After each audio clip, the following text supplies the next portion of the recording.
អញ្ចឹងនេះឡានតម្លៃ$26ហ្នឹងណាម៉ាករបស់វា Dodge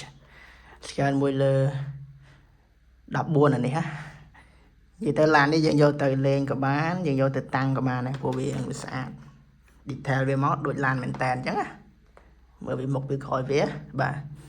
ហើយទឹកថ្នាំវាអត់ឡងទឹកថ្នាំវាអត់ឡងលេងក៏បានតាំងក៏បានហើយនេះតេឡេរបស់វានេះតេឡេហើយវាមានភ្លើងមុខភ្លើងក្រោយភ្លើងខាងក្រោមនេះភ្លើងខាងក្រោមមើលពុកបើកភ្លើងខាងក្រោមណាយ៉ាអត់តន់បើកវានេះបើកវាមានភ្លើងខាងក្រោមយ៉ាងអាចបិទបើកបានហើយភ្លើងខាងមុខវាក៏អាចបិទបើកបានដែរហើយយើងភ្លើងខាងមុខខាងក្រោយវាមានដូចគ្នាណាខាងក្រោយមានសញ្ញោបើសម្រាប់ខាងក្រោយគឺមានសញ្ញោនេះឃើញទេបាត់ឆ្វេងសញ្ញោឆ្វេងបាត់ស្ដាំសញ្ញោស្ដាំហើយនេះកម្លាំងវាខ្លាំងហ្នឹងហើយអញ្ចឹងយើងមើលយ៉ាងពូត្រីឲ្យមើលណាអញ្ចឹងយើងមើលអានេះពូត្រីឲ្យមើលណាដោយសារកន្លែងជាទៀតដែរខ្លាំងអានេះខ្លាំងឡានវាល្បឿនវាហើយបើយើងដាក់កង់កស៊ូទៀតត្រូវតែលឿនល្បឿនវាចង់ចូលជិត30គីឡូម៉ែត្រក្នុង1ម៉ោងអីហ្នឹងនេះហ៎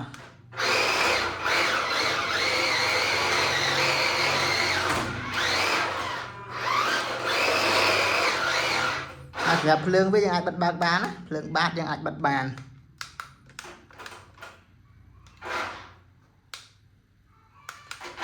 ហើយខាងក្រោយមានសញ្ញោខាងក្រោយនេះមានបាញ់ផ្សែងនេះហ៎ខាងក្រោយវាមានបាញ់ផ្សែង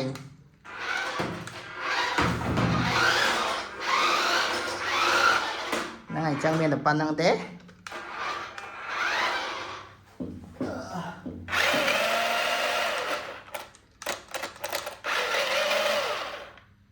អញ្ចឹងអានេះពូតេសអាកង់កស៊ូឲ្យមើលម្ដងណាកង់កស៊ូវាលឿនណានេះហ៎ញាក់ទៅមកអានេះបើលេងនៅកន្លែងដីវាលហើយអែមកព្រោះល្បឿនវាលឿនណាហ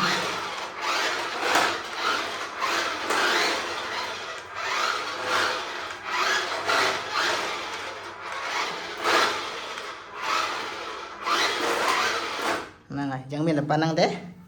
នេះកង់ស៊ូអញ្ចឹងគួរឲ្យមើលនេះកង់ស៊ូកលាកស៊ូពេលល្បឿន